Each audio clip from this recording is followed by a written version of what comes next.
بسم اللہ الرحمن الرحیم۔ رمضان کے دوسرے عشرے میں اتنی برکت ہے، صرف ایک ہی بار یہ تسبیح پڑھنی ہے۔ تیسرا عشرہ شروع ہونے سے پہلے اللہ کروڑ روپے دے دے گا۔ ازما لو، ماہ رمضان کے دوسرے عشرے میں آج کے دن کا بہت ہی طاقتور اور مجرب وظیفہ ہے۔ اس وظیفہ کو کسی صورت مت چھوڑیے۔ محترم ناظرین، یہ دن بہت ہی اہم ہے۔ آپ نے ایک تسبیح پڑھنی ہے، اچانک ہی آپ کو اثر ہو جائے گا، آپ خود حیران رہ جائیں، اتنی دولت ملنا شروع ہو جائے گی۔ یہ عمل ضائع نہ کیجیے گا، یہ عمل بہت ضروری اور بہت اہم ہے۔ رمضان المبارک کا مہینہ بھی شروع ہوا تھا کہ دیکھتے ہی دیکھتے ایک عشرہ مکمل ہو گیا۔ رمضان المبارک سرابر رحمت و برکتوں کا مہینہ ہے۔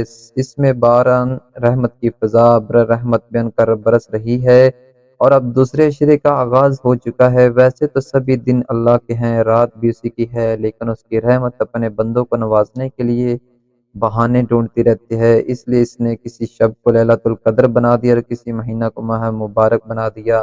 اگرچہ رمضان کو عشروں تقسیم کرنے والی حدیث ضعیف ہے، تاہم اس کو ایک استعارے کے طور پر بھی لے سکتے ہیں۔ روایت یہ ہے کہ رمضان المبارک کا پہلا حصہ رحمت ہے، دوسرا حصہ مغفرت ہے، تیسرا حصہ جہنم سے آزادی کا پروانہ ہے۔ اس طرح دوسرا عشرہ گویا یہ مغفرت کا عشرہ ہے۔ تینوں عشروں کی تقسیم اپنی جگہ پورا رمضان المبارک کی رحمت و مغفرت اور جہنم سے آزادی کا پروانہ لے کر آتا ہے۔ اب یہ انسان کی اپنی کوشش ہے کہ وہ اس مبارک سے کتنا فائدہ اٹھاتا ہے اور اپنے آپ کو کس طرح رحمت و مغفرت کے مستحق بناتا ہے۔ اس مبارک مہینے میں عبادت کا ثواب بڑھا دیا جاتا ہے اور اس کا ثواب 70 گنا ہو جاتا ہے۔ نوافل کا ثواب فرض کے برابر ہو جاتا ہے، یعنی معاملہ صدقات و عطیات کا بھی ہے، ان کا بھی ثواب بڑھ جاتا ہے، کیونکہ اس ماہ میں سرکش شیاطین قید کر دیے جاتے ہیں، اس لیے اچھے اعمال کرنا آسان ہو جاتا ہے۔ ماہ مبارک کے عشرہ مغفرت کا ایک تقاضا تو یہ ہے کہ ہم زیادہ سے زیادہ توبہ استغفار کریں۔ استغفار خود ایک عبادت ہے اور ہم احکم الحاکمین سے اپنے گناہوں کی معافی کے لیے درخواست بھی۔ استغفار سے انسان کے اندر تکبر کا مادہ بھی ختم ہو جاتا ہے۔ نامہ اعمال بھی استغفار ایک قیمتی اضافہ ہے۔ ایک حدیث میں آتا ہے کہ جس شخص کے نامہ اعمال میں استغفار کی کثرت ہو، اس کے لیے بڑی خوشی کی بات ہے۔ استغفار آخرت کے اعتبار سے تو بڑی فضیلت کی بات ہے اور استغفار کرنے والے کے لیے نہایت قیمتی خزانہ ہے، لیکن اللہ رب العزت نے دنیا میں بھی استغفار میں بڑی فضیلت رکھی ہے۔ قرآن مجید میں استغفار کے فوائد میں یہ بھی لکھا جاتا ہے کہ جب تک وہ استغفار کرتے رہیں گے اس وقت تک وہ عذاب سے محفوظ رہیں گے۔ گویا استغفار کی کثرت سے اللہ تعالیٰ دنیا انسانیت کو عذاب سے اور بلاؤں سے اور وباؤں سے محفوظ رکھے گا۔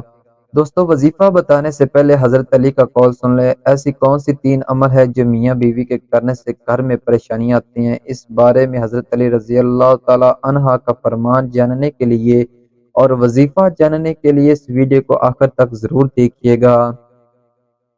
میاں بیوی کے 3 کام گھر میں غربت لاتے ہیں، یہ 3 کام کبھی نہ کرنا، اگر کرو گے تو یاد رکھنا غربت کا سمندر تمہارے گھروں کو ڈبو کر رکھ دے گا۔ تم لوگ غربت کی دلدل میں پھنس جاؤ گے، پریشانیوں مصیبتوں کی دلدل میں پھنس جاؤ گے، اسی طرح پھنس جاؤ گے کہ باہر نکلنے کا کوئی راستہ ہی نہیں ملے گا۔ یہ 3 کام کبھی نہ کرنا۔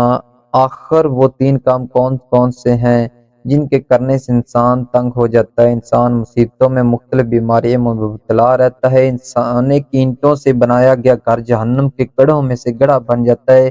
آخر میاں بیوی کے وہ 3 کام کون کون سے ہیں؟ آئیے حضرات سیدنا علی رضی اللہ تعالی عنہ سے جانتے ہیں وہ 3 خطرناک کام کون کون سے ہیں۔ ایک شخص بڑی دور سے حضرت علی رضی اللہ تعالی عنہ کے پیچھے نماز پڑھنے آتا تھا۔ ایک مرتبہ وہ اچانک غائب ہو گیا، اچانک کہیں چلا گیا اور یہ معلوم نہیں کیا گیا۔ کچھ دن بعد حضرت علی رضی اللہ تعالی عنہ نے کہیں لمبے سفر کو گئے، واپسی پر آپ تھکے ہوئے تھے۔ آپ رضی اللہ تعالیٰ نے ایک گھر دیکھا، گھر کی ایک دیوار تیسری راستے پر آپ رضی اللہ تعالیٰ عنہ گھوڑے سے نیچے اترے، سواری سے نیچے اترے، دیوار کے ساتھ ٹیک لگا کر بیٹھ گئے۔ جیسے ہی آپ رضی اللہ تعالیٰ عنہ کی دیوار کے ساتھ ٹیک لگا کر بیٹھے، آپ رضی اللہ تعالیٰ عنہ نے سنا اس گھر سے ایک عورت کے رونے کی آواز آ رہی ہے۔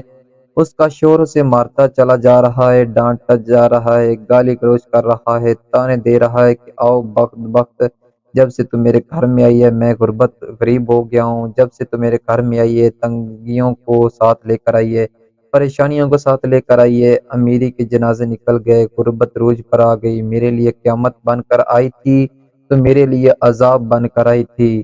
بیوی آگے سے رو رہی، حضرت علی رضی اللہ تعالی عنہ نے جب سنا، آپ رضی اللہ تعالی عنہ اٹھے، ان کے گھر کا دروازہ کھٹکھٹایا، وہ شخص باہر نکلا، دیکھ کر پتہ چلا یہ شخص کا گھر ہے جو میرے پیچھے نماز پڑھتا تھا، اور وہ اچانک غائب ہو گیا تھا۔ حضرت رضی اللہ تعالی عنہ نے فرمایا اپنی بیوی کو لے کر آؤ، اس کی بیوی آگئی، دونوں سامنے کھڑے ہیں کہ حضرت علی رضی اللہ تعالی عنہ نے فرمایا یہ بتاؤ کہ بیوی کو کیوں ڈانٹا رہا ہے، بیوی کو کیوں رلا رہا ہے؟ اس نے کہا یا علی، یہ بدبخت جب سے میرے گھر میں آئی ہے دوسری عورتیں بچے جنم دیتی ہیں، بچے پیدا کرتی ہیں، اس نے غربت پیدا کی ہے، دوسری عورتیں بیٹیاں پیدا کرتی ہیں، رحمت پیدا کرتی ہیں، نعمت پیدا کرتی ہیں، اس نے میرے لیے زیور پیدا کیے، اس نے میرے لیے غربت کو پیدا کیا، جب سے یہ آئی ہے رزق تمام دروازے بند کر دیے گئے ہیں، میں تو دن بدن قریب تر ہوتا چلا جا رہا ہوں۔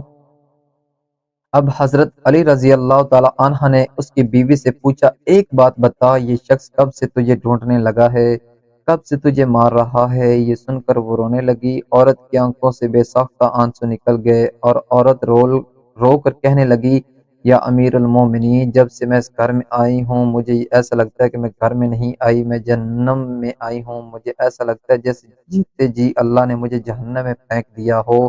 وہ اس طرح جب سے میں اس گھر میں آئی ہوں میرا یہ شوہر مجھے تانے دینے لگا ہے کہ تیرے باپ نے مجھے جہیز نہیں دیا، کیونکہ میرا باپ غریب تھا، میرے باپ کے پاس کچھ نہیں تھا، شادی سے پہلے تو یہ کہتا تھا مجھے کچھ نہ دو، میں نے کچھ نہیں لینا، اور اب جب بیاہ کر لے آیا تو پھر مجھے تانے دینے لگا تیرے باپ نے تو کچھ نہیں دیا، یہ چارپائی میری، یہ بستر میرا، یہ گھر میرا، سب کچھ میرا، تیرا ہے ہی کیا؟ مجھے تانے دینے لگا اور غیروں کے سامنے مجھے بے عزت کرتا ہے، یہ ذلیل کرتا ہے، مجھے رسوا کرتا ہے۔ اس نے کبھی بھی میرے ساتھ پیار سے بات نہیں کی، آخر میں بھی تو انسان ہوں، اور عورت کی خواہش ہوتی ہے کہ اس کا شوہر اس سے پیار سے بات کرے، محبت سے بات کرے، پیار بانٹے، اخلاق بانٹے، لیکن اس کے اندر نہ تو میں نے پیار دیکھا، نہ محبت دیکھی، نہ اچھا اخلاق دیکھا، کہ جب باہر جاتا ہے باہر والوں کے سامنے تو ایسے مومن متقی پرہیزگار دکھائی دیتا ہے، لوگ کہیں کہ یہ کوئی اللہ کا ولی ہے،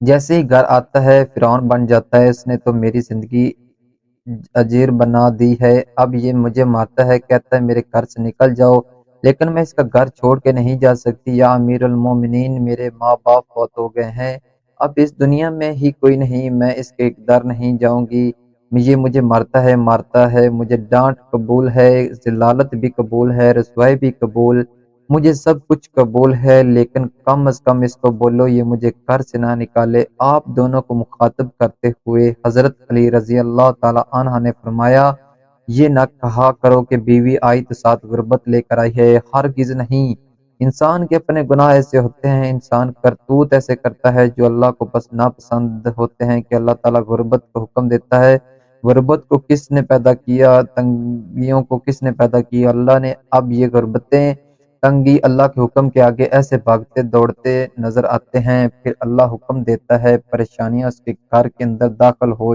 جائیں، غربت اس کے گھر کے اندر داخل ہو جائیں، تو وہ بندہ دن بدن تنگ ہوتا نظر آتا ہے، پریشان ہوتا نظر آتا ہے، اور بیوی کے آنے پر یہ غربت نہیں آئی، بیوی کے آنے سے تنگیاں نہیں ہیں، انسان کے اپنے گناہ ہوتے ہیں جو اللہ کو ناپسند ہوتے ہیں، اور اللہ تعالیٰ انہیں آزمائش میں ڈالنے کے لیے غربت، پریشانیاں ان کے گھر بھیج دیتا ہے۔ حضرت علی رضی اللہ تعالی عنہ نے فرمایا میاں بیوی کے تین کام گھر میں غربت لاتے ہیں، یہ تین کام بھول کر بھی نہ کرنا۔ دونوں نے پوچھا یا علی وہ تین خطرناک کام کون کون سے ہیں؟ حضرت علی رضی اللہ تعالی عنہ نے فرمایا پہلا کام بیوی کو گالیاں دینا، جو شخص بیوی کو گالیاں دیتا ہے اس سے بڑا عذاب کیا ہوگا۔ گالیاں دینا نیکیوں کو اس طرح کھاتا ہے جس طرح آگ لکڑیوں کو کھاتی ہے۔ اپنی نیکیاں ضائع نہ کرو۔ نمبر 2 پر ہر وقت، ہر گھڑی، ہر لمحے ایک دوسرے سے تلخ لہجہ اپناتے رہنا، یہ عمل بھی غربت کا سبب بنتا ہے۔ اچھا سوچنے کی بجائے غلط سوچنا، اللہ کے حضور جھکنے کی بجائے ایک دوسرے کو طعنہ دیتے ہوئے وقت برباد کر دینا، ایسا کرنے سے گھر میں غربت آتی ہے، رزق کے دروازے بند کر دیے جاتے ہیں، رحمت کے فرشتے ایسے گھر میں نہیں آتے۔ نمبر 3 پر شیطان کو راضی کرنا، یہ کام بھی غربت کا سبب بنتا ہے۔ جو شخص رحمان کو ناراض کرتا ہے شیطان کو راضی کرتا ہے۔ بیوی کو مارنا ڈانٹنا، یہ تم رحمان کو ناراض کر کے شیطان کو راضی کر رہے ہو، اور رب ناراض ہے تو پھر ہم تمہارے گھر میں کیسے آئیں گے۔ یہ 3 کام کبھی نہ کرنا، اگر کرو گے تو یاد رکھنا غربت کی دلدل میں پھنس جاؤ گے۔ اللہ تعالی ہمیں ایسے عمل کرنے سے بچائے، ایک اور دین کی سمجھ نصیب فرمائے۔ آمین ثم آمین۔ اب چلتے ہیں وظیفے کی جانب۔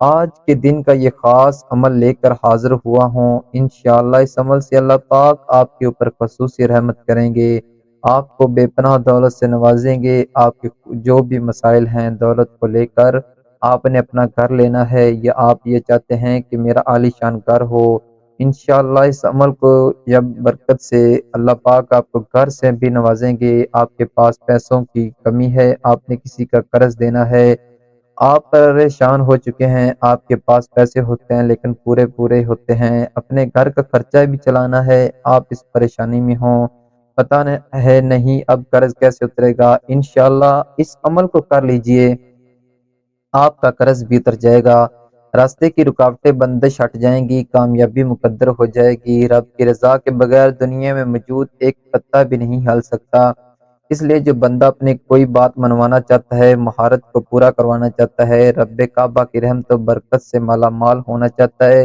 اور وہ 14 رمضان بدھ کے دن دنیا جہاں کے تمام کام چھوڑ کر رب کعبہ کی یہ تسبیح پڑھ کے دیکھیے، اگر 14 رمضان بدھ کے دن کا یہ خاص وظیفہ لاپرواہی میں چھوڑ دیا تو مغفرت کا اشرہ بھی ہاتھ سے نکل جائے گا۔ اللہ والو یہ بڑی قبولیت کے دن ہے، یہ سال میں ایک بار آتے ہیں، اور جو بندہ 14 رمضان بدھ کے دن ان خاص قبولیت کی کڑیوں میں مغفرت کے عشرے میں در کا بھکاری اور فقیر بن کر بیٹھ کر مانگ لیتا ہے، میرا رب ہر مقصد میں کامیابی فرماتا ہے۔ اللہ والو اس وظیفے کی فضیلت برکت اتنی زیادہ ہے کہ یہ ہر حاجت کو غیبی خزانوں سے پورا کرتا ہے۔ یہ ایسا مجرب وظیفہ ہے کہ جن لوگوں کے کام نہیں ہو رہے ہیں، جو سمجھتے ہیں کہ وہ کبھی بھی کامیاب ہو نہیں سکتے، جن کی دعائیں قبول نہیں ہوتی، جو رزق کی تلاش میں مارے مارے پھر رہے ہیں، دنیا کی تمام کام چھوڑ دیتے ہوئے 14 رمضان بدھ کے دن کا یہ خاص وظیفہ کیجیے، یہ ہر حاجت پوری ہو جائے گی، آپ کے گھر کے حالات بدل جائیں گے، بے سکونی بے برکتی کا خاتمہ ہو جائے گا، جو سالوں سے نہیں مل سکا ایک دن کے اندر مل جائے گا۔ یہ رمضان کا مہینہ، یہ وہ مہینہ ہے جس میں رزق کے دروازے کھول دیے جاتے ہیں، جس میں ہر بندے کا رزق وسیع کر دیا جاتا ہے۔ اگر آپ میں سے کوئی بے روزگار ہے، شرطیہ وظیفہ ہے، ایک بار یہ وظیفہ لازمی پڑھنا ہے، بے روزگاری کا خاتمہ ہو جائے گا، بے اولاد ہو بے اولادی کا خاتمہ ہو جائے گا، نظر بد حسد جادو جنات کی وجہ سے پریشان، انشاءاللہ چلتا کاروبار بند ہو رہا ہے، ایک بار یہ وظیفہ بتائے کہ طریقے کے مطابق کریے، کھلی آنکھوں سے آپ معجزات دیکھیں گے، کیونکہ رب کی طرف سے کامیابی جب آتی ہے تو دیکھنے والے حیران رہ جاتے ہیں۔ آئیے اس عمل کی طرف چلتے ہیں۔ 14 رمضان بدھ کے دن دنیا جہاں کے تمام کام چھوڑ کر یا کسی بھی دن یہ وظیفہ کسی بھی وقت کر سکتے ہیں، کسی بھی نماز کے بعد پڑھ لیں، اور کوشش کیجئے کہ افطاری سے پہلے لازمی پڑھ لیجئے، با وضو مصلی پر بیٹھ کر نبی کریم صلی اللہ علیہ وآلہ وسلم کی ذات پر 3 یا 7 یا 11 بار درود پاک پڑھیں، ایک دفعہ میرے ساتھ پڑھیں، اللہم صلی علی محمد وعلی آل محمد کما صلیت علی ابراہیم وعلی آل ابراہیم انک حمید مجید، اللہم بارک علی محمد وعلی آل محمد کما بارکت علی ابراہیم وعلی آل ابراہیم انک حمید مجید۔ تو ناظرین، سب سے پہلے میرا اللہ کا حکم ہے وہ سن لیں۔ میرا اللہ فرماتا ہے کہ میں بھی اور میرے فرشتے بھی میری نبی حضرت محمد مصطفیٰ صلی اللہ علیہ وآلہ وسلم پر درود پاک پڑھتے ہیں۔ خود بھی درود پاک پڑھتا ہوں۔ جو ایمان والے ہیں، جو مجھ کو مانتے ہیں، مجھے اپنا رب مانتے ہیں، ان کو حکم دیتا ہوں کہ وہ میرے نبی سے منسوب درود پاک پڑھیے۔ محترم ناظرین، درود پاک رب العزت کا ایسا عمل ہے جو انسان اس کو پڑھنا شروع کر دیتے ہیں تو دائیں کندھے والے فرشتے اس کا ثواب لکھنا شروع کر دیتے ہیں، اور بائیں کندھے والے فرشتے اس کے جو گناہ ہیں اس کو مٹانا شروع کر دیتے ہیں۔ یہ ایسا عمل ہے کہ دونوں فرشتوں کی ڈیوٹیاں لگ جاتی ہیں۔ دونوں فرشتے جو ہیں نہ وہ کام پر لگ جاتے ہیں، حالانکہ بائیں کندھے والا فرشتہ ہے، اس کا کام تو گناہ لکھنا ہے، لیکن بندہ درود شریف پڑھتا ہے تو بائیں کندھے والے فرشتے وہ بھی مصروف ہو جاتا ہے، وہ خود کو مٹانا شروع کر دیتا ہے۔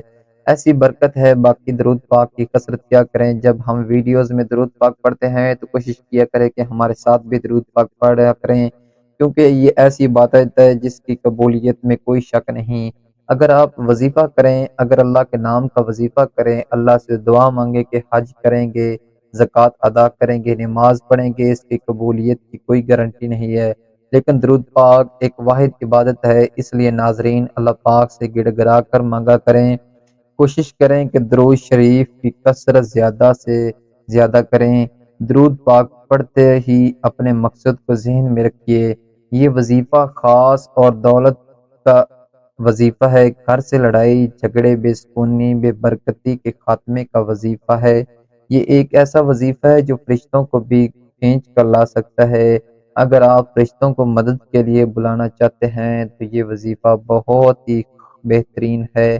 یا رب یا بلک الحمد، اس دعا کو آپ نے 113 بار پڑھنا ہے۔ محترم ناظرین، یہ وظیفہ بہت ہی مجرب ہے، اس دعا کو پڑھ لو اور رب کو راضی کر لو اور اپنے گناہوں کے سچے دل سے توبہ کر لو۔ جیسے ہی سچی توبہ قبول ہو جائے، اللہ پاک کی رحمت سے وہ شخص اتنا مالا مال ہو جائے گا، اس کے سر پر لاکھوں کا قرض بھی کیوں نہ ہو منٹوں میں اتر جائے گا۔ اس کے بعد آپ نے اللہ پاک سے دعا بھی کرنی ہے کہ اللہ پاک میری مشکلیں دور کر دے، میری زندگی میں آسانیاں آ جائیں، اور جس مقصد کے لیے میں یہ وظیفہ کیا وہ مقصد میرا پورا ہو جائے۔ اس حاجت کا نام بھی لے سکتے ہو کہ یا اللہ مجھے کاروبار میں ترقی عطا کر، یا اللہ میری غریبی دور کر دے، یا اللہ مجھے اولاد سے نواز دے۔ جو بھی آپ کا مسئلہ ہے، یہ میں نے مثال دی ہے، آپ دعا میں بیان کر لینا، انشاءاللہ اللہ پاک آپ کو عطا کریں گے۔ اللہ پاک آپ کے خزانوں میں کمی نہیں، اللہ پاک کے خزانوں میں کمی نہیں ہے، جس کو چاہے جو عطا کر دے، یہ اللہ پاک کی عطا ہے۔